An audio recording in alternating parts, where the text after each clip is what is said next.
Bob. Hello, we're back. We had technical difficulties, guys. And now we're back live on the internet after I've exclusively yelled at Cage about 300 times for Hardwired. And now, when he's in the place when he could do it, he calls me, and he's still on Wi-Fi. Okay, to be I fair, though, crawled under my house, and I drilled 2 separate holes in my floor to make sure that my computer could be hardwired in. I literally ran the cables either. all right. Well, it doesn't. I mean, I haven't dropped any frames yet, but it actually hasn't made that much difference to my CPU usage. Maybe I should start using my GPU because it's way better than my CPU. But Nah, yeah, streaming wouldn't. It would just be. You're just sending out data. Yeah, so yeah, yeah, it's I mean, upload speed. it's not the most. It's not the most complicated like a process either for a computer to do, especially these days. But yeah. I don't know. But yeah, my CPU is being used like crazy. But we're not dropping frames yet, which is good. It wasn't for me. Okay, for you it was a lag issue. How many tabs do you have open on like Chrome and stuff? Don't ask. Okay, see that's like oh man, streaming's eating up on my CPU. Meanwhile, over here, okay. Well, it just tells me the CPU usage, on the on OBS, right? So that's all I have to go off of. But for anybody listening, like on the audio version, you're gonna be confused why we're talking about I'm back. But we are back because we stream on Twitch, and you should come check us out. You can see Cage in his perfect hair. And he's a great background, and he's got that high shine, high hold. He's got the freaking comb over, bro. But it's a little raised. It's all good, bro. Yeah, it's just looking fantastic. And then Yeah, I got all the Funko Pops. Everyone's favorite that fell out of favor eventually, and now they're all in a landfill somewhere. Hey, so I only buy the ones that I really like or that I think are really cool. So I got like Kit Fisto back here and yeah, I know you got a Revan one. That must have been cool. I didn't even know they made a Revan one. Yeah, that one's buried somewhere. I think. Oh, it's over here in the corner. No one can see it, so yeah. I got some Black Bolts. I got Medusa. I got some other weird, niche ones. But yeah. Okay. Well, the other reason we restarted is because when I swapped scenes, the audio wasn't there. Classic. So I have fixed that, I believe. Let me just double check. Yep, there's my audio there on this Nerd News tab. So yeah, we're gonna run through a bunch of news. We're seeing The Flash tomorrow. There's a bunch of news about Ezra Miller today. We're playing a Magic event on Saturday for the Lord of the Rings set. That's so the only reason I'm playing at all. But you're going to be playing more, right? Because a shop opened near you. Yep. Games of Brentwood. I guess there's so it started off as like a Games of Pittsburgh, and then they made a Games of Antioch, and now there's a Games of Brentwood. Like they're turning themselves into their own little store brand, one town at a time. So. Well, how come you're coming here? How come you didn't make me go there? Because I want to hang out with you. Well, oh, well, I guess because I moved, you want to come check out the place. Yeah, check out the place, meet your wife. I've met your wife before. But maybe next time if we do a release, you can arrive down here. Yeah. Or if you want to do that, I don't know. So, yeah, I don't mind. We can do back and forth. It'd be fun. And I think it's fun, we can talk about things that happened at the store. Or maybe next time, we both do our own little release and talk about what happened at the store, Yeah. I was thinking about, honestly, like, me, I really like Lord of the Rings. Obviously, about probably at least 30 hours worth of podcast on it by this point. So, between this and Rings of Power, and they do have walkout sets where you go to the store, you buy a set, and you can walk out with it, and then you can take it home. And I was thinking about maybe doing that, so I could get the one ring and become a Gillionaire. I'm just kidding. But, yeah, you can do that. There's only one ring though. That's why it's worth so much. Yeah, yep. I remember I saw that. Honestly, like if I do pull that thing, I'd play it in one game, and then I'd probably just hold on to it for a long time. Some sort of a new collection that I couldn't think of anything better. I mean, if I could find the one person willing to spend $1 million on it, I would just sell it. Well, I mean, there's already a website that says like there's a bounty posted, like it's in Spanish, but like there's a bounty posted for it already. Someone's saying they'll pay pay you exactly $1 million for the one ring. That's crazy. Yeah, I know. I would like $1 million just to be able to spend on something ridiculous like that. Yeah. Well, there's a lot of really rich nerds out there that worked in tech for 10 or 15 years. They got really good stock options and really good companies, and the rest is history. Yeah. Oh shit. Sorry, Mike. Yeah, that's true.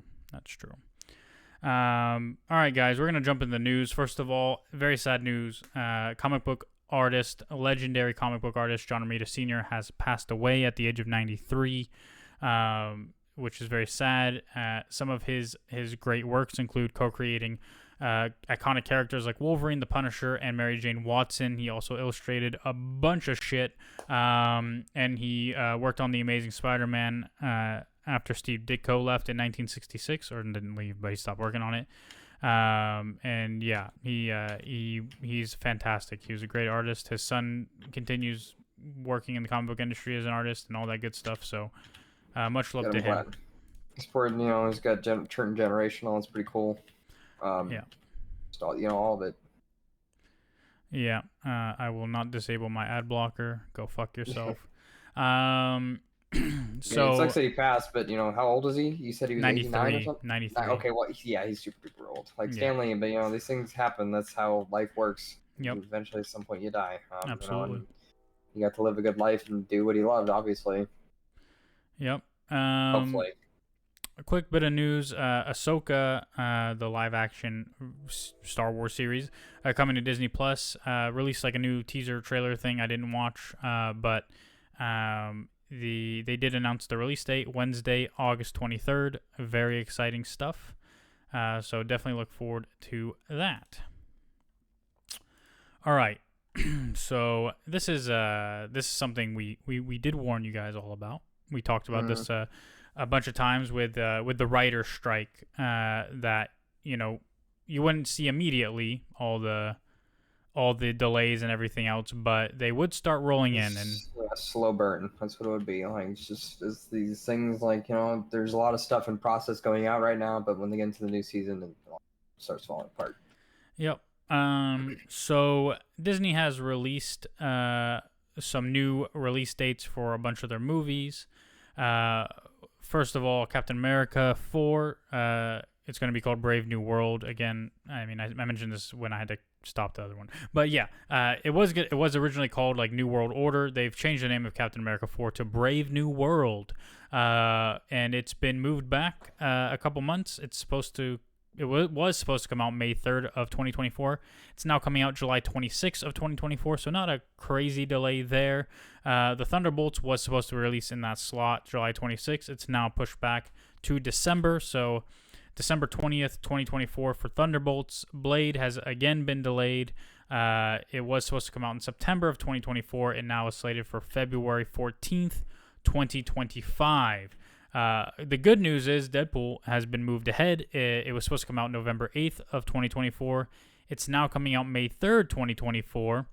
Fantastic Four was delayed from February 14th, 2025 to May 2nd, 2025. So another 3-month wait for Fantastic Four. And both Avengers movies, Kang Dynasty and Secret Wars, have been delayed for a year. So the Kang Dynasty was pushed back to May 1st, 2026 from May 2nd, 2025. And Secret Wars was going to come out May 1st of 2026, and now it's May 7th, 2027, which is kind of crazy. It's 4 years I from think now. with Kang's Dynasty, too, like, they're dealing with other issues, like the fact that their lead is currently embroiled in some domestic violence stuff and everything like that. There's some other news about that, too. Oh, boy. I'm so glad I stay out of the news cycle completely for like nerd stuff. It's not about Jonathan Majors, but it is another MCU villain. Right, the Namor stuff. I think I saw that. Yeah, we'll get there. We'll get there. But yeah, on the Star Wars side of things, 2 untitled Star Wars movies had their release dates set. The first went from December 19th, 2025 to May 22nd, 2026, and the second one was dated for December 18th, 2026. It doesn't say if that was moved or not, but these ones I don't really care that much about because they're untitled Star Wars movies. That Star Wars has a weird history of announcing movies that just never happened since like 2015. So games, movies, books, so it always happens. Oh yeah, there's some Star Wars game news as well. Well, actually, I did see that. I didn't. I'm not. It's not the new game, but we could talk about that too, because it's announcement season for all the game companies. So, but yeah, Avatar, don't care. Okay, we're done with that article. But yeah, so on the same note of delays, Daredevil, Born Again, and the Penguin productions have been paused indefinitely. Again, this is because of the writer's strike. Mhm. Yeah, there's nothing else really to say. It's just they're going to be paused until the writers come back, and that'll push back their release dates, and people will be sad and upset or whatever. But that's Yeah. just the reality of it. Yep. Um, and yeah, I don't want to really go into all the reasons behind the writer strikes, because it doesn't really matter. People are gonna still have their opinions and say, Yep. the writers are just whining or whatever. Why can't they do like? It's not worth talking about. But if you guys are interested in knowing the reasons and what's going on with the writer strike, there's plenty of online resources to tell you those things, and you can judge for yourself. Yep.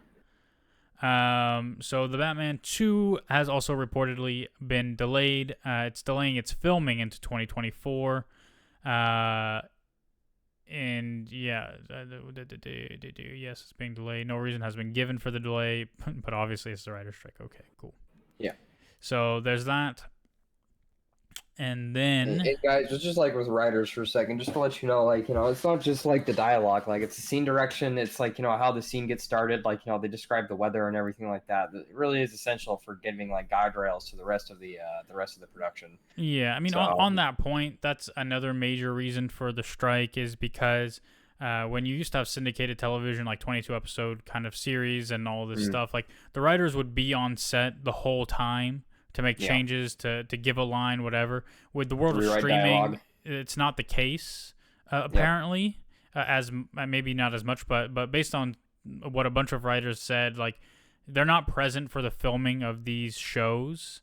Mm. They in whatever like if people like essentially they're working less because they're not working half a year anymore. They're not guaranteed work. They're only working shorter for streaming, which is 10 to 12 episodes, which is all shot at one time, and they're not on Yep. set for those things, so they don't get paid for them. They don't get royalties for reruns and stuff because there's no advertising on streaming platforms, et Yeah. cetera, et cetera, et cetera. They want more money. They don't get paid enough. Yes, you could say the same thing And about also, if you work on syndicated TV, like the set difference is very noticeable. Like, it's just older and everything is shittier and like worse and not up to industry standard anymore because TV is on the way out. That's Yeah, just a I mean fact. things Like, change, and yeah, they writers are trying to ensure their livelihoods while things change, which in most industries is not something you can do. But yeah, they have a union for a reason. That's why they're striking, et cetera, et yeah. cetera.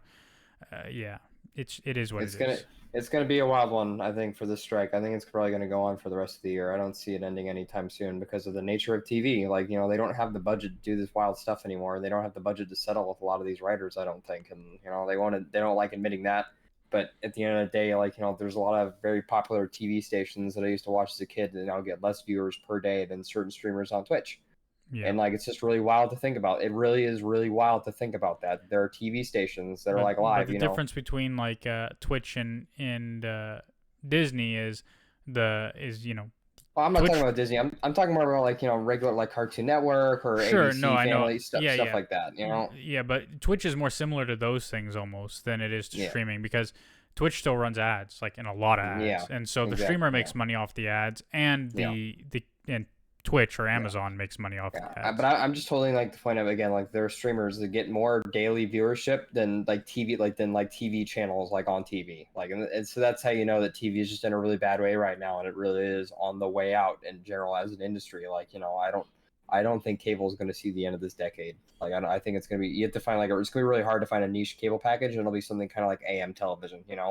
Or maybe they'll undo regulations and start like Well, broadcasting at I like mean, adult channels and the stuff thing is like that I the don't know. streamers are picking up the rights to television. So like Hulu has its Yeah. own version of cable. I mean, Hulu essentially you can have cable. Yeah. YouTube you can have cable with YouTube, just paying for YouTube every month. Yeah. Like these things exist already. Like you don't need DirecTV. You don't need AT&T, like yeah, Comcast. Like I keep trying yeah. to tell my parents to turn on for Comcast, but they're just too afraid to make the jump because it like my dad likes watching CNN news at specific times, and like he can do that via streaming, and but he doesn't You want to can switch. do that on their website. Yeah, and he doesn't want to, but he doesn't want to learn how to do that stuff. He just wants to sit down and use a remote and turn on the TV. And his generation is also unfortunately on their way out. So like Yeah. it's just the fact of life, and that when those people are gone, there's not going to be many reliable TV watchers anymore, which sucks because I always thought I'd get like the cheapest, worst cable package for my house, just so it has Cartoon Network, and then I could freaking fall asleep to watching Adult Swim. But I don't think I can do that anymore. Most internet companies now have like a basic package that just comes free with your internet, like some cable channels. So yeah, I just want Cartoon. That's Cartoon Network's the only one I would want, because again, so I can play Adult Swim in the background for like background noise. yeah, until Hulu starts cracking down on password sharing like Netflix, you can just use mine. I pay for Hulu Live, so and it's bundled with ESPN and Disney Plus. So yeah. So additionally, Sony has a release date window for Venom 3. The Variety has revealed that Venom 3 is scheduled for an October 2024 release. It places it near the October 4th release of DC's supervillain sequel, Joker Folie à Deux. It would also mean Venom 3 will release potentially exactly 3 years after 2021's Let There Be Carnage, the second Venom movie, which was not very good. They didn't say that in the article, but... so there's that. Makes sense, I guess. I know Venom 3 started shooting already, and so... Sony also... And they must have had an event or something, because they also discussed El Muerto, the Bad Bunny Spider-Man spinoff, getting a new shooting start date, probably also because of the writer strike. Yep. No, I pressed the wrong button. No, don't break my computer.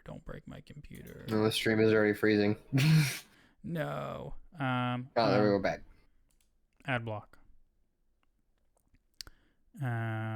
Under pause on the site, click on no. Okay. Gotta love it. It didn't break anything. Oh my god. They put the disable ad blocker button so big I misclicked on it. Okay. Yeah. Anyway, so El Muerto is set to begin production late this summer. So okay. I don't think it'll make its January 12th, 2024 release date. And no one else does either, apparently. So, yeah.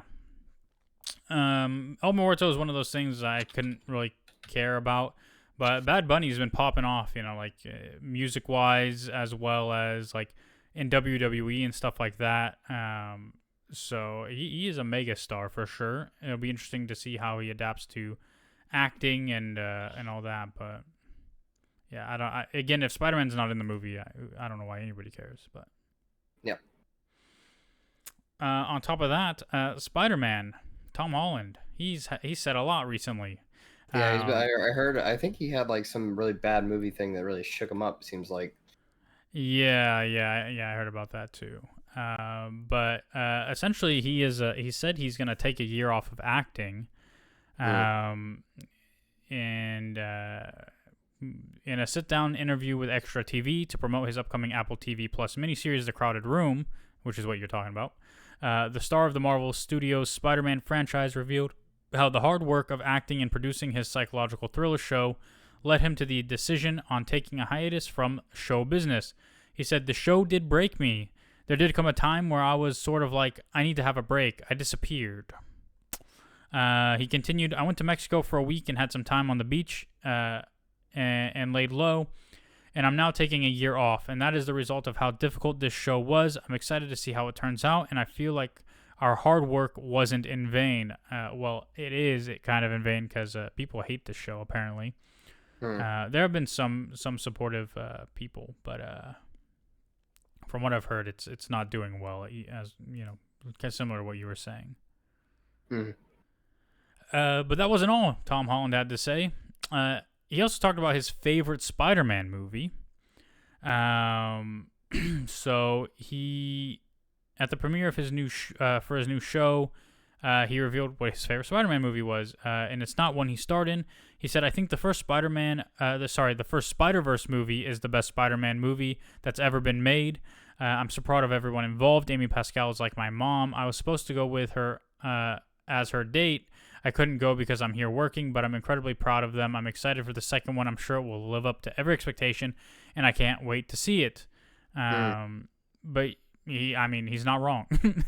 Yeah. It is certainly the best Spider-Man movie, and definitely one of the best comic book movies ever made as well. Yep. No So, doubt about that. um, Despite our misgivings with what happened. So. Yeah, absolutely. So Tom Holland also gave a Spider-Man 4 MCU update and has confirmed that it is being paused. So speaking with Variety, he confirmed that there have been meetings for the Spider-Man sequel, but that the meetings have been paused in solidarity with the writer's strike. He said, "I can't talk about that, but I can say that we have been having meetings. We've put the meetings on pause in solidarity with the writers. There's been multiple conversations had, but at this point, it's very, very early stages." So no surprise really on any of that. It's just one of many Spider-Man projects in the work, including. We'll get to that. Okay, I'm gonna just end this one here. Okay. Up next, we have apparently a live-action Miles Morales Spider-Man movie is in the works. So Spider-Man producer Amy Pascal has confirmed that a live-action Miles Morales movie is being worked on. Pascal spoke to Variety about future Spider-Man projects on the horizon. She confirmed that a live-action Miles movie is indeed in the works, telling the interviewer, "You'll see all of it. Little other details were provided, though a Spider-Woman film was also said to be in the works. Though there has yet to be a live-action Miles Morales, the character is alluded to by his uncle Aaron Davis, played by Donald Glover, in 2017 Spider-Man Homecoming. Yeah, Ultimate Fallout 4, it was his first appearance, all that good stuff. Yeah, he has his video game, blah, blah, blah. Okay, yeah. To me, this means nothing. It's like, of course, there's interest in a live-action Miles movie, especially with the success of the Into the Spider-Verse films. And fans overall like Miles. There's no reason not to introduce him, especially if Tom Holland wants to move on eventually. It's the next logical step for either the MCU or Sony's universe or whatever to have a new Spider-Man, and Miles would be perfect for it. I didn't pull any of this news, but there's also news that the voice actor for Miles Morales in the Spider-Verse movies has committed to losing weight because he would like to play him in live action as well, and stuff like that. So we'll see how that goes. Yeah, for sure. I mean. It'll definitely be interesting. It's not because it's not just losing weight. The reason I say that, sorry if that seems mean, it's not just losing weight. Like he's got to do acrobatics. He's got to do fake shadow boxing, which is actually really hard. Yeah. Really hard fight choreography. Really hard to do. Again, like the acrobatic stuff, they have, it's all on green screen, but he's still climbing up green walls and stuff half the time. So because it looks good. So it's good luck. That's all I gotta say. Yeah. I hope he can do it, bro. Pull it out. Yeah, we already talked about Captain America 4's new title, so I'll skip that. Yep. All right. So this is interesting. Disney is reportedly allowing Marvel to create TVMA content on Disney Plus, similar to what Netflix had with Daredevil and Punisher. Oh my God, this comes from another fucking insider on Twitter. Okay, dead news apparently. So insider at Can We Get Toast on Twitter has tweeted that Disney will be indeed allowing Marvel Studios to make TVMA material to go on Disney Plus. The tweet also features an image of Charlie Cox's Daredevil and John Bernthal's Punisher for the promotional art for Daredevil's second season on Netflix. Oh, I don't know why that's relevant at all. But anyway, sure. Yeah, we already knew that Born Again was going to be more mature, and that, I don't know, this isn't news anyway. So, yeah, apparently Disney's okay with TVMA on Disney Plus, which is not surprising because they have Deadpool and Logan all on Disney Plus. So, anyway, loading the next one here. Oh, yeah, okay. This is a weird article. So apparently Scarlett Johansson's secret Marvel project is still happening.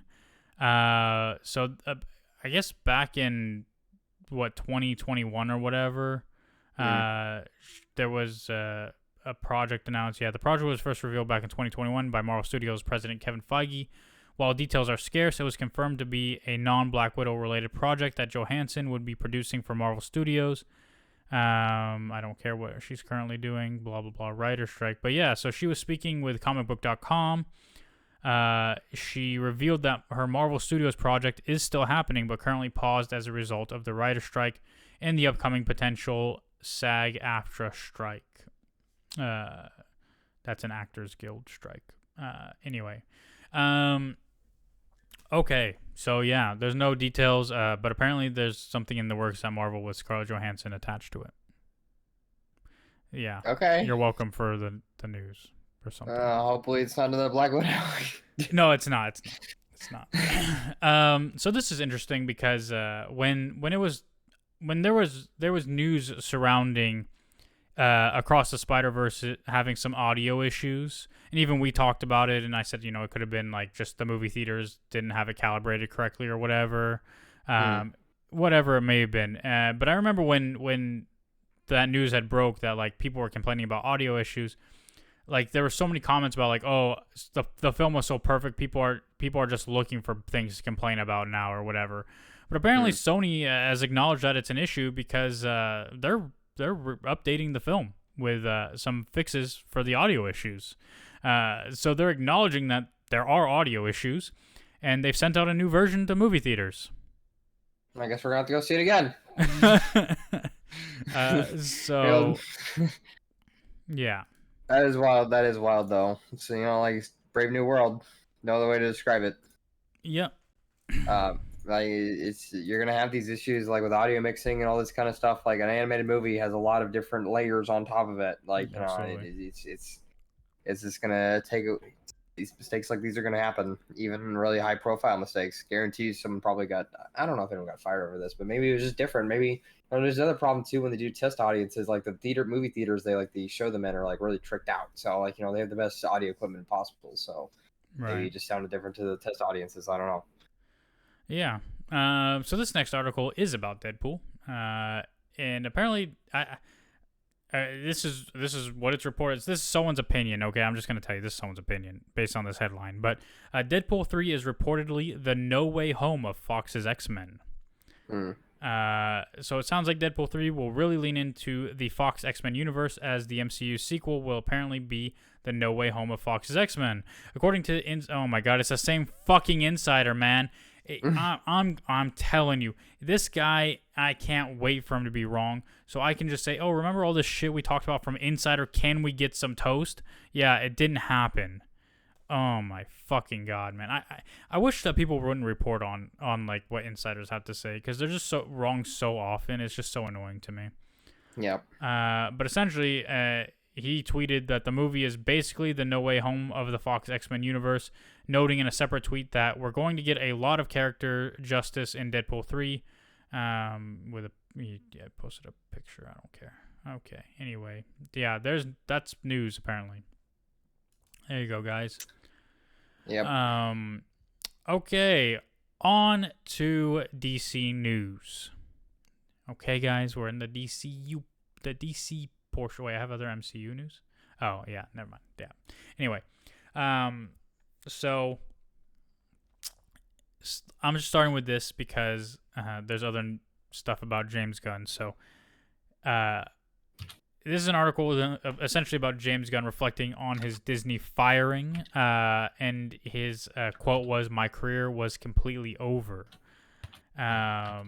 So Guardians of the Galaxy Volume 3 has been one of the biggest and most acclaimed hits of the year so far, one of the best week-to-week performers in the entire MCU, continuing to earn money at the box office more than a month after its release. It's wild now to look back and recall that the film almost didn't happen. Because of some decade-old tweets that had been dug up, Disney fired James Gunn from Marvel before work on Guardians 3 ever began. The decision was eventually reversed, and Gunn now has the job of a lifetime running DC Studios. But there was a moment there when it seemed like things might be over for Gunn. Appearing on a new episode of Inside View with Michael Rosenbaum. So, by the way, for people who don't know what that is, Michael Rosenbaum played Lex Luthor on Smallville. He has his own podcast, and James Gunn was on it, and so there's probably a bunch of news around things he said. I'm not going to read all that. This is not going to be the Inside of You debrief where I tell you all the stuff James Gunn said about Lex Luthor, etc., because he did say stuff about Lex Luthor in various films. But, yeah, I'll read this one for you. But if you're interested in all the stuff he had to say, you can listen to the podcast by Michael Rosenbaum. So Gunn opened up about his firing from Disney back in 2018. He said he believed his career was completely over, but that the love he was shown by his family and peers are what ultimately turned things around. He said, for a beat there, it was like, holy shit, I've been working my entire life to be loved by all these people, by the world, so I can feel okay about myself, and everything I've worked for is gone. At that point, I thought that I was going to have to sell my house and move away, that my career was completely over, and for a brief moment, it was. Then I started to try to take care of myself, do the best I can, but the thing that was so amazing to me was in that moment of loneliness, when I couldn't help anyone, is when people came to me and showed me the greatest love. People like you, especially my future wife, Jen, who is his wife, I don't know. But anyway, my family, my mom and dad, Chris Pratt, Dave Bautista, Palm Clementif, all the Guardians, Zoe Saldana coming over and cooking me dinner, Sylvester Stallone, the amount of people that showed me love in a moment when I was completely weak. Gunn went on to say that potentially losing his job turned out to be the most freeing experience of his career. When he didn't have anything is when people around him loved him the most, and that spoke volumes. He said it was just stunning to me, and I felt for the first time in my life I felt loved. And so that thing I had been searching for my entire life, to feel loved from something outside of me, to make myself feel okay, I could not experience it until I let go of my desperation to receive it. That was when I felt truly okay. So, yeah, I mean, there's a lot of great insight there. There's a lot of life lesson there that anybody can take from. Like, there are a lot of people struggling in life. There are a lot of people who feel like they're at their lowest point and that things will never get better and things will never improve. And it just goes to show you, like, this is true in my experience as well. It's not always true for everyone, but I certainly believe that things can't always be bad, and things will ultimately get better, and you'll become better as a result of, feeling so shit for so long. Yeah. So yeah, I thought that was interesting. And in addition, we all know James Gunn is writing and directing Superman, and apparently Superman Legacy will have, quote, an aesthetic that hasn't existed before. So that's what James Gunn... It's all gonna fucking suck, bro. Watch, it's gonna be horrible. Like, it's gonna be just like the other DCEU stuff, and like, I just know it's gonna be bad because it's on Twitter. Like, all the other fucking celebrities that were talking up their DCEU movies before they exploded. I don't know, man. I don't know. I mean, the thing is, like, everything currently happening is still like kind of like old world, like old regime, and the problem with the old regime and the difference now is that, like, they're not involved anymore. Like Warner Brothers is no longer directly involved. They're no longer making the decisions. Like, James Gunn runs the ship for DC. It's a separate entity, like, than Warner Brothers. I mean, it's still owned by Warner Brothers, but like, it's not like 1-to-1 anymore. Like, there's that separation. And I think that'll make a difference. But yeah, essentially, he said the aesthetic thing. This is what he says to kind of explain. He says, I mean, it's about creating something different. He went on to mention how vital production designers are in a film, name-dropping Guardians of the Galaxy Volume 3s as someone who created all the sets and really had the biggest voice in terms of the movie's visual look. So yeah, cool. It'll have a new aesthetic. Very fun. He also, James Gunn, again, this is the James Gunn segment. He also says that Blue Beetle is the first DCU character, which is very interesting. We mentioned this before, like, these, Blue Beetle predated James Gunn taking over for the DCU, but essentially he mentioned before that there are no, like, connections to any other part of the old DCU in the movie, so it's very easy to then tie him into future installments of the DC universe that he's creating. And so he's now pretty much just saying, yeah, he is going to be a part of my universe. And that's it. Yeah, that's again, like, these articles are pretty pointless. But yeah, that's the headline is the news there. So now we get to Ezra Miller. I'm going to get like a shirt. It says wait and see, because that's going to be like my tagline when this podcast really takes off and become world famous. Like, that's just my opinion with these movies. Like, it's my opinion on it all too. we gotta wait and see what these movies are gonna be like. For all we know, Blue Beetle could probably be the best DC movie. Like, if it just works, like it could just work. Like the magic could be there and it could just work. We don't know. We're seeing The Flash tomorrow. It's probably gonna. A lot of people say it's really good, but we won't know that until honestly, we see it. It's probably gonna be a middle of the road movie. Like, Yeah.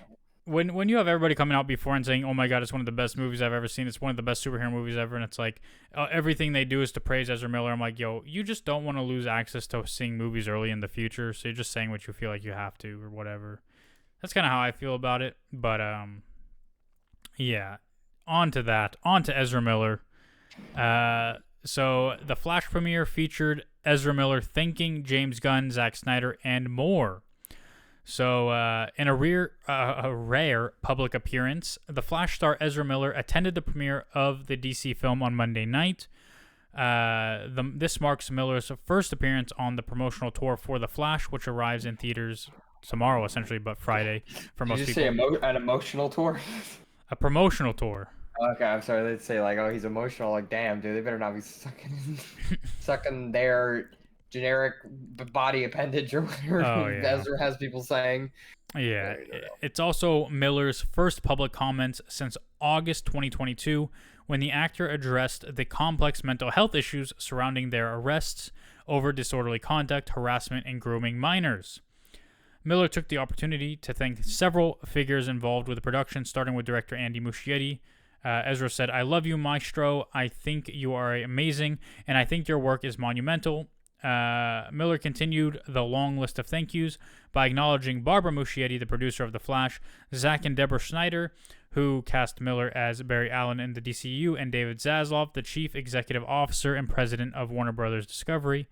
Miller called the co-CEOs of DC Studios, Peter Safran and James Gunn, the dynamic duo, thanking them for their grace and discernment and care in the context of my life and in bringing this moment actually to fruition. So, yeah, that's what Ezra had to say. And, again, for me, it comes down to this, right? Like, we talked about it. We're going to go see The Flash tomorrow. And some people might hear that and say, what the fuck? What's wrong with you? Like, you support groomers? You support this piece of shit human being, Ezra Miller? You support that person? By going to see his movie, you clearly are in favor and supporting. And what I'd say to you is, not necessarily. I just like going to movies and nerd movies, and I want to see the movie. And it's not up to me to dictate to you whether you should go see it or not, just like it's not up to anybody else to dictate that to you. It's everyone's own kind of personal feeling. If you feel uncomfortable going to see a movie with Ezra Miller in because of what they're alleged to have done, then that's fine. No, I'm not gonna force you to go see the movie. I'm not gonna tell you you're being stupid or anything. Like, that's your choice. And I don't think that anybody going to see the movie necessarily supports Ezra Miller. I think they're just nerds who want to go see the movie. I mean, there are people who probably do. See The Flash. Yeah. Yeah, I mean, there are people out there who probably think Ezra Miller, innocent till proven guilty. He's done nothing wrong, blah, blah, blah. Like, those people exist. They'll tell you you're stupid. They'll whatever. But I think you should ignore those people in life anyway. Like, do the things you want to do. Do what you're comfortable with. Because the truth is, in the real world, most people who are going to see this movie have no idea what Ezra Miller's done. That's just the truth of it. The truth, yeah. Most people are like me, they don't really involve in, like, they have jobs and like families and kids and other things that are actually important, and not you a bunch have kids? No, but other people do, and that is much more important than Ezra Miller or whatever. Yeah. Checking up on the daily Ezra Miller update checker or whatever. Yeah, absolutely. And this is my same opinion when it comes to Jonathan Majors. I mean, nothing's been decided with Marvel yet, but that's how I feel about that situation as well. And coming up, the Namor actor that has had some allegations now, but yeah. In addition, while we're talking about the Flash, this is crazy to me. Yep. And the thing is, like, I knew this was the case when Warner Brothers came out and said this shit. But it's just like, it's so insulting to fans to think like, oh, we'll just lie to them and hopefully, like, they'll come back on board. But if you guys don't remember, I mean, when all this stuff was coming out about Ezra Miller, DC and Warner Brothers essentially came out and said, well, we have a couple options. We're either going to not release the movie, or we're going to, not promote the movie and whatever, and send Ezra to therapy or whatever. And then there was like a third thing.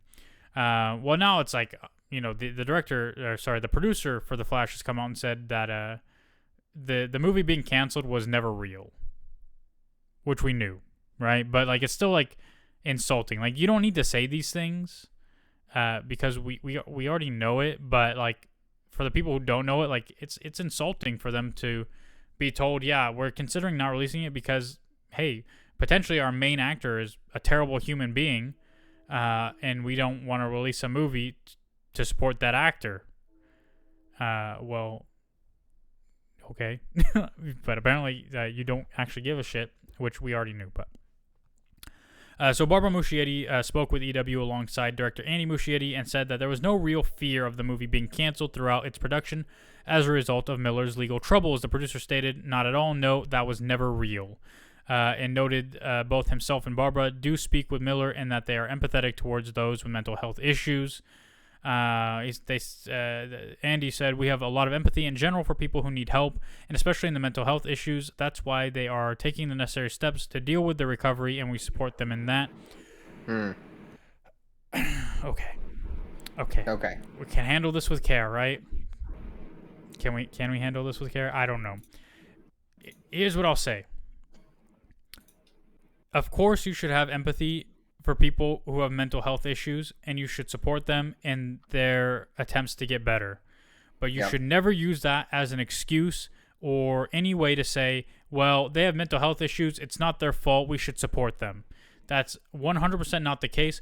Many people have mental health issues that murder people or whatever. I mean, and again, it doesn't have to go to that extreme, but you can't let the things that restrict you define your life and use that as a constant excuse not to do better or be better or whatever. Again, I believe people need, deserve second chances in general or whatever, but on a smaller level, right? That think about it in terms of, there's lots of people that have anxiety when taking tests, right? Yeah. It's normal. It's normal to feel anxiety when taking tests. But if I say, well, I'm going to fail all my tests and it's okay because I have anxiety, and people say, yeah, that's true. You have anxiety. You have test anxiety. You can fail all your tests, but you'll still pass. Well, no, that's not okay. That is not okay. I acknowledge I have a problem. The solution is not then to say, this is my problem, and it will forever be my excuse for doing poorly. When you realize you have a problem, you take steps to make it better, right? I can't let that stop me from being successful. I have to take that in and find ways to overcome that anxiety, whether it's through therapy, whether it's through, other things, that breathing techniques or yoga or whatever, getting the tools I need to make sure I can pass the tests. Yep. Right? And yes, as Ezra Miller has gone to therapy, he is getting the tools he needs to be better and do better, which it should be, you should support that. But you can't then say, well, Ezra Miller, that guy, or they have mental health issues, so it's okay that they, get in fights with people in Hawaii, and it's okay that they get, break into people's houses and steal liquor for them. No, it's not. It's not. I don't feel empathy for Ezra Miller's mental health issues when they're doing crimes. And also, has anyone talked about Iron Eyes yet? Has it been brought up at all about the damage that this person did to this young child? And has that just I think we just ignore that, right? Like, yeah, that's like that's the thing, but that's the thing I can't ignore, because when you the give thing a child a bunch where of they drugs, kidnapped like a 13-year-old and like, gave them a bunch of groomed drugs them and gave them a bunch of drugs, like a bunch of psychedelic drugs, and fucked that person's brain for the rest of their life, because a kid's brain is not fully developed yet. But it's not their fault. It's not their fault. They got mental health issues. Like, if it was anyone else, they'd be in jail right now for child abuse. That's just what it comes down to. And it's someone with a lawyer with a lot of money, and they can hire criminal defense attorneys to, like, do backflips and stuff like that. Yeah. It's Yeah. So anyway, in more Flash news, not only were they never not going to release the first one, apparently the script for the second one has already been written and features returning characters. Yeah. We don't know if anything's going to happen with this or what's going to happen with James Gunn in charge, but all we can hope is that if Ezra Miller does come back or anything else and they continue to make more Flash stuff, that Ezra Miller truly has gotten better. That's all you can hope. And again, at some point, he publicly apologizes for what happened to this Iron Eyes person. Yeah. Again, you're either gonna be okay with this.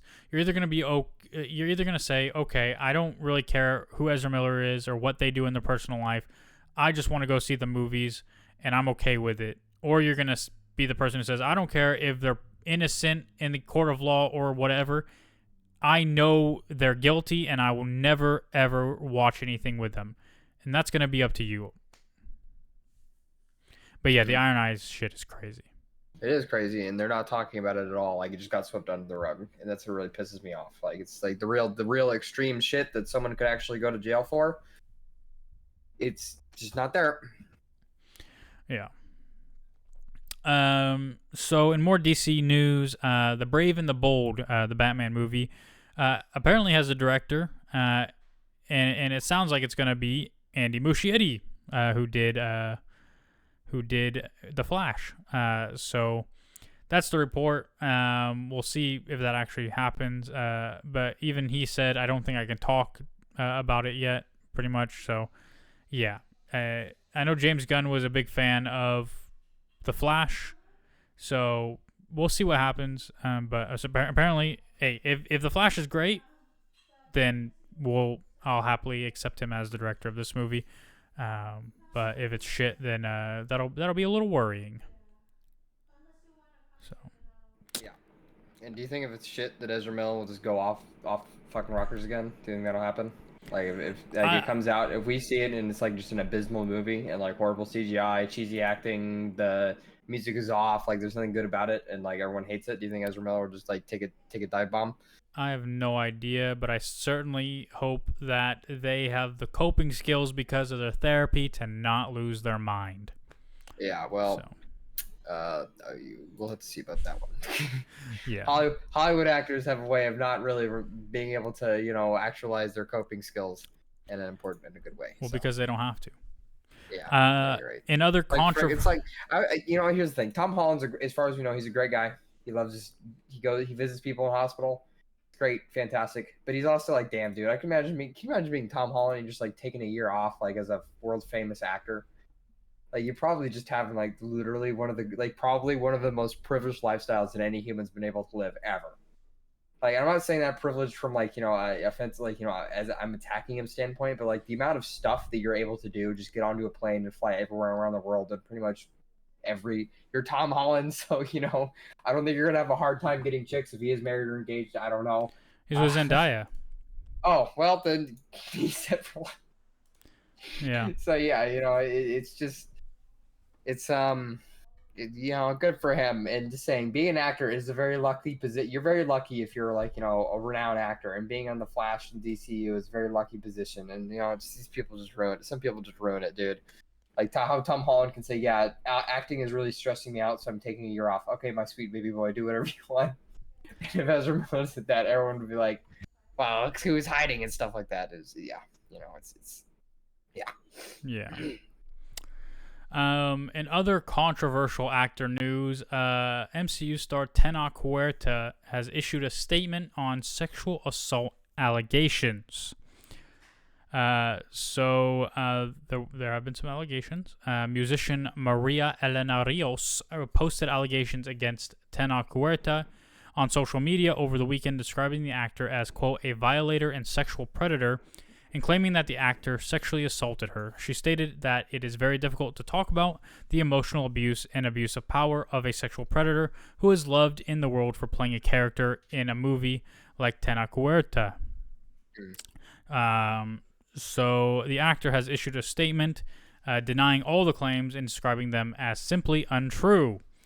So he expanded on that. He said, about a year ago, I dated Elena for several months. It was entirely consensual at all times. as countless others can attest. And throughout, it was a loving, warm, and mutually supportive relationship. After it ended, however, Elena began to misinterpret our interactions, both privately and in front of groups of mutual friends. I'm just gonna say, that's kind of it's kind of a buzzword, but like, it's kind of gaslighty, you know. Yeah. But anyway, he continues, although I am by no means perfect, I know that these allegations are simply untrue, and while I will always work to improve myself, I need to contest claims that are both false and offensive. I am deeply grateful to my family and the people. Let me just stop right there, guys. If you don't know what you're listening to right now, this is this lawyer passed this guy this statement, and he read it off to a reporter that he probably knows. That's what this is. Like, it's so it's structured in like one of the most awkward. You say no, nothing happened, or maybe like we had a few. You could rationalize people, say, yeah, we had a few disagreements, but I don't think anything we did come out of domestic abuse. It's just. I mean, again, the things that to me are red flags are, first of all, where he says countless others can attest. Yeah. I don't think anybody else is in your bedroom while you're about to fuck your girlfriend. And that's like not that countless others can attest is not a phrase that any other normal human being would use at all, ever, in any circumstance. Yeah. So I mean, and again, like, the reason why it's called rape culture is because a lot of people don't even believe it's a thing. yeah. In the way that I've spoken to people who think that if a girl says yes and then says no, the yes counts and the no doesn't, which is just not true. Yeah. Right? There are many ways you could sexually assault somebody, and one of them is when maybe this guy really wanted to, get it in, and she's like, yo, no, I'm good for the night. And then he just pesters her or makes her feel bad or whatever until she eventually says, just fuck it, whatever, do it, which is still rape. Yeah, which like, is yeah. One no is enough. Like, it's or I don't know. It just depends. One no is usually enough. Like in almost every situation, unless like there's some like rom-com stuff going on. And that never happens because no one's life is actually a rom-com, and that sucks. Right, and this is this isn't the 1930s where like people believe you can't rape your wife or whatever. Like, you absolutely can't. I mean, they're dating, so I mean it's irrelevant anyway. But like, it's just, it is what it is. Like, I don't know, and again, we don't know what the relationship was. If Namor shows up in future MCU stuff, I'll still watch it. Like, I don't know the truth or whatever, but again, if someone reads this and says, yeah, there's a lot of red flags here, I believe he's 100% guilty, regardless if he ever gets off or whatever. I'm not comfortable with this person. Like, that's again up to everybody's own feelings about the matters, and it'll be up to Marvel what they decide to do, because again, like, this is troubling, but it's not surprising, and we talk about this all the time. Most people in Hollywood are not good people anyway, so this it's not surprising when these things come out. Really not good people. Like, there's a reason. There's a really specific reason George Lucas decided to do everything in his backyard instead of going to Hollywood, and it's because Hollywood is full of a bunch of serial rapists that do a bunch of drugs and think they're literal walking god kings that can do whatever they want because they're like in the future of human society or something. I don't know. Very it's all ego. You pay $45 for 2 bagels and a coffee and 2 coffees in LA. It's just not like it's not a normal town for normal healthy people. Like, I can attest to that. My sister lives down there. I've been down there several times. Like, you just see people who are not living like in reality, and they couldn't go anywhere but LA. And it's just it's a strange town, and I hate it. And I would never go there, even if I had to like make some personal sacrifices to avoid going there for long term for any creative endeavor. Yeah, because I just the prevalence of like just the drug culture and everything like that always freaked me out. Like, you can literally get whatever you want. Like, people are there. Some people in LA that are living up in the hills are literally above the law. Like, they can get whatever drugs they want delivered to their front door whenever they feel like it. They can get a bunch of prostitutes delivered to their front door whenever they feel like it. It's a wild, wild city, and I don't think anyone understands that at all. And I wish more people did. Yeah. That's absolutely true. In other news, yeah, that was my school. I'll be here all week. Thank you for coming to my TED Talk about LA. Absolutely. In other news, The Flash's Michael Shannon explains why playing Zod again wasn't a, quote, satisfying experience. So in an interview with Collider, Shannon opened up about returning to the role of General Zod in The Flash. His turn comes a decade after portraying the iconic Superman villain in the Zack Snyder-directed Man of Steel. However, it seems like the actor wasn't too fond of his experience on the Scarlet Speedster's first solo film. He said, "I'm not going to lie, it wasn't quite satisfying for me as an actor. These multiverse movies are like somebody playing with action figures. It's like, here's this person, here's that person, and they're fighting. It's not quite that the in-depth character study situation that I honestly felt like Man of Steel was. Whether people think that's crazy or not, I don't even care. I really felt like Man of Steel was actually a pretty sophisticated story. I feel like The Flash is too, but it's not Zod's story. I'm basically here to present a challenge." So there's that, which coincides a little. It doesn't coincide, but he's not the first person to complain about being in a superhero movie, because Anthony Hopkins has said that MCU movies are pointless acting, which is funny because he plays Odin in those movies. So it's not a very important role. It's only there for like 10, 15 minutes of screen time, so it probably wasn't very important for him. Certainly it was important for like Chris Hemsworth and all the other actors that got their names made by being the original cast of the Avengers. Man, I really hate old people on the internet. Yeah. So in a piece from The New Yorker on how the Marvel Cinematic Universe has swallowed Hollywood whole, Hopkins made it clear he doesn't consider the Thor movies a career highlight. He said, "They put me in armor, they shoved a beard on me, sit on a throne, shout a bit. If you're sitting in front of a green screen, it's pointless acting." Yeah. Yeah, I mean, but it's still acting. Like, it's pointless to you, which is fine. Anthony Hopkins is a fantastic actor. Like, there's no denying that. And even, what he did in Thor, I thought was really good. So, I mean, I have no qualms with Anthony Hopkins, but this is what acting is like now. This is how movies are made now. It's not all on a stage and in front of an audience or whatever. So, but yeah, apparently he wasn't he still did the movies, still took the paycheck. So I'm pretty sure that's all he cares about in general anyway, right? Yeah.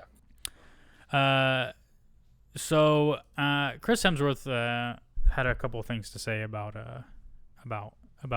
movies, about Thor 4, about the MCU. So when talking about Thor 4, he says that it became too silly, which I think a lot of people would agree with. So in an interview with GQ, Hemsworth came to the topic of Marvel movies and recalled his kids' friends critiquing Thor: Love and Thunder. He said, "It's a bunch of 8-year-olds critiquing my film. We thought this one had too much humor. The action was cool, but the VFX weren't as good. I cringe and laugh equally at it." The star then looked back on the tone of the movie and noted that it's difficult to have perspective when at the center of the film. Hemsworth explained, "I think we just had too much fun.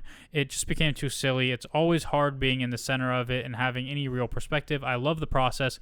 It's always a ride, but you just don't know how people are going to respond." So essentially he's saying, he loved it, but, he loved the process of making it, but he understands how it came across for many people. Yeah. He also said that Marvel movies have to be a bit more personal and grounded. This was also with during the GQ interview. He revealed that he hasn't seen Ant-Man and the Wasp: Quantumania.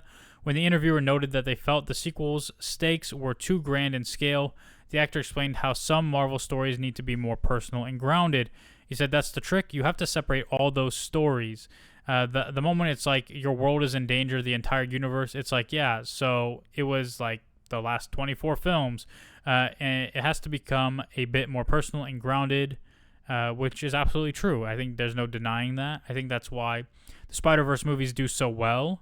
even though like the fate of the multiverse is at stake, but it's still a grounded story to Miles or to Gwen or to whoever, and that's absolutely true. I mean, it's difficult with Thor. Thor is a grounded character in general. So, yep, I'm pretty sure that your silence is agreeing. Hello? Oh, sorry. I'm not. Yeah, I agree. Sorry. I was like, did everything die? Yeah, I did die. But I've always been dead, so it doesn't matter. But yeah, no, it's what it is, man. Yeah, it's okay. We have some very rare comic book news. Ooh. So first and foremost, Marvel's new Ultimate Universe is going to reflect the world we're living in now. Great. Everyone's favorite thing when their fantasy thing is taken, when their piece of fiction is taken and thrown into the real world, that reminds them of how shitty and awful things are here and how there's no actual heroes to come and save them in real life. Fantastic. Escapism. That's exactly why people escapism into the real world. But everyone does that. Sorry, I just hate that shit. It's like when they bring news anchor. It's like when they bring news anchors in from from real life to be like in the movie, in like the Marvel movie or something like that. I just hate that shit. Yeah, I mean, hopefully they don't mean this in the actual sense. I mean, like, Jonathan Hickman is writing, and he's a fantastic writer, and so hopefully it's just good because it's him. That's all. That's all I'll really say about that. But the second bit of comic book news is there's a new Superior Spider-Man run coming, and the writer from the first one is going to return. So Dan Slott, who wrote the original run, will return to the idea with the Superior Spider-Man this fall. Little other details were provided for the run. No, I will not disable my ad blocker. Fuck you. But yeah, so for anybody unfamiliar with Superior Spider-Man is Spider-Man, but Dr. Octavius, you know Dr. Octavius, right? Oh, yep. So he swaps brains, or not brains, but he swaps minds with Spider-Man. So Peter Parker is living life as Dr. Otto Octavius, and Otto is living life as Spider-Man, as Peter Parker. And that's essentially the series of Superior Spider-Man. And while he is Spider-Man, he marries a woman. He starts a tech company, and this is all in Peter Parker's name. And eventually, Peter, gets it fixed. He comes back, and his whole life is topsy-turvy. But Dan Slott also wrote that run on Spider-Man after he did the Superior Spider-Man, so that all makes sense. It doesn't say, does it? The series followed Dr. Octopus after the villain switched minds with Peter Parker. As Parker died in Octavius' body, Doc Ock set out to prove he could be a better Spider-Man than Peter and implemented new and more intense tactics while fighting crime. The run was controversial, though fan reception towards it was somewhat warmed over the years. Yeah, people, like, here's the thing. Spider-Man fans are similar to Star Wars fans. They get mad at everything, but eventually they're like, oh yeah, that wasn't that bad. Eventually they stop caring. Yeah. Except for One More Day or Brand New Day or whatever. Like Jake Michael Straczynski got actual death threats for years. I'm pretty sure. This is all over my head, man. I don't know anything. It's all right. It's the storyline that undid Peter Parker's marriage to Mary Jane. People hated it. And we'll finish off with some video game news. So Spider-Man 2, the sequel, the Spider-Man, is being released. It has a release date and some information about the collector's edition. So it is being released on October 20th of this year, exclusively on PS5. There will be a few different versions available for purchase. The standard edition going for $70. The deluxe digital edition, which will cost $10 more. That will include the game, all pre-order incentives, 10 unique suits, 5 for Peter, 5 for Miles, additional photo mode frames and stickers, and 2 additional skill points. Hold on a second. I played a little bit of the first one, and the picture shit was boring. I didn't ever use that feature. Is that a thing that people did? Did you play that game? Which game? Spider-Man? No. Oh, no. All right. Well, No, I didn't play. I'm gonna play probably 2 because it's on the PS5, the new one. It's on the PS5. Yeah. But like it just slipped past me really. Like it was on the PS4 originally, and I had the older PS4, and yeah, it just didn't. I never got around to playing it. To be honest, Gotcha. it just kind of slipped past me. The collector's edition will cost $230 and can be pre-ordered through PlayStation Direct starting at 10 a.m. on this Friday, the 16th of June. It includes the digital deluxe edition of the game, a steelbook case, and a 19-inch statue of Venom battling both Peter and Miles in their Spider-Man costumes. Yep. That seems interesting. My only fear with this would be how, like, the quality of the statue. Like, I wouldn't buy it just because I'm not sure the quality of this statue. But anyway, the only other thing I know about this game, I saw the first release trailer, with Kraven the Hunter, but apparently, it's not Eddie Brock as Venom, which is making people mad. So, anyway. Final bit of news. It is also video game news. We talked a little bit before about like this update about the Knights of the Old Republic remake. Yep. And how essentially it's still like in development because it's on the books or whatever. So that's like encouraging or some shit. Yeah. But this is something that I had to find this article because someone I work with had mentioned this to me that like they were looking forward to Knights of the Old Republic 2 and the DLC coming to the Nintendo Switch. Yeah. But apparently they just canceled that completely. Yeah. The restored content. For those of you that don't know, we gotta go soon because we're getting a little hangry here. But with that being said, Knights of the Republic 2 is essentially the direct sequel to Knights of the Republic 1, which is a fantastic game, and it actually had a lot of commercial success.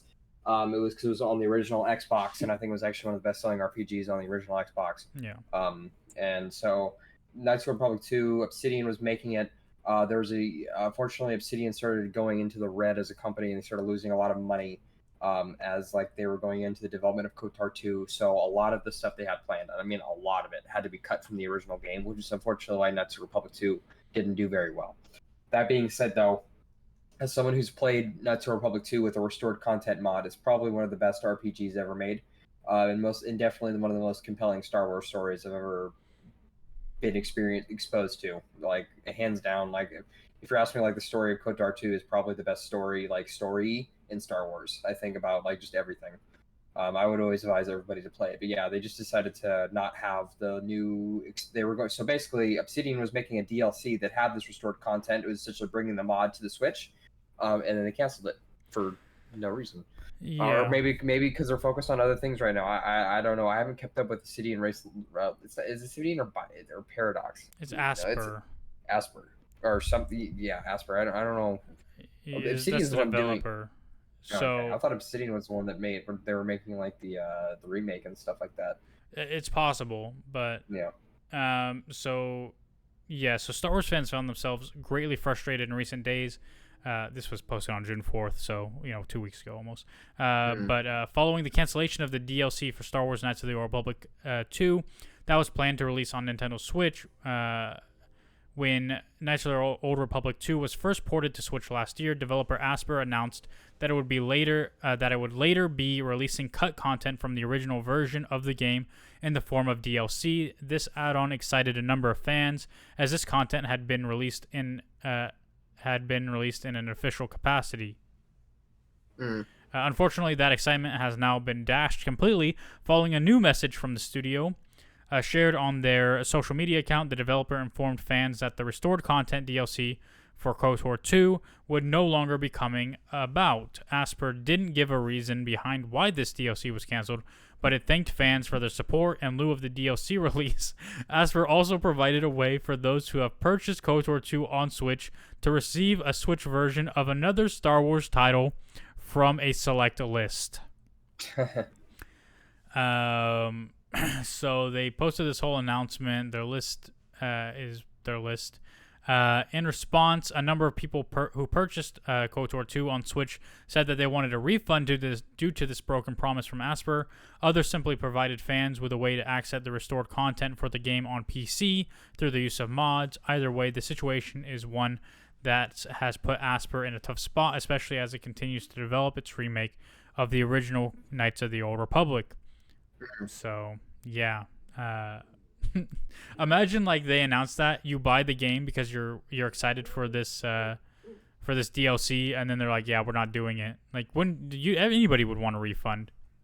Yeah, definitely. It's really shitty, but maybe the sales weren't enough to justify it. That's the only thing I can think of. And also, if you have a PC, you can get it for free. Also, and if honestly, if you know what you're doing, the Switch has an SD card, SD card switch port on it. If you know how SD cards work, they're just storage ports, and you can get one for your computer. They're pretty cheap, and you can do all kinds of fun stuff. I would never encourage anyone to do anything unscrupulous or illegal, though. Definitely, never. No, never. Definitely not. No. Don't do that. Don't stop, please. So, yeah. So that's what's going on. And it sucks, and hopefully, hopefully the re-release will be good. And not shitty. Absolutely. I haven't dropped any frames, but I can see the stream is just laggy as fudge. And I don't know if it's my phone or if it's frozen. It's frozen like completely. Actually, I think. Yeah. Anyway, that's okay. The video will be uploaded on YouTube, and then the audio version. Nobody watches this live anyway, so it's all right. Yep. But yeah, you guys can follow, like, subscribe, rate, review, do other things, social media, etc., etc. We appreciate you hanging out with us. Much love, and we'll see you next time. Bye. Bye.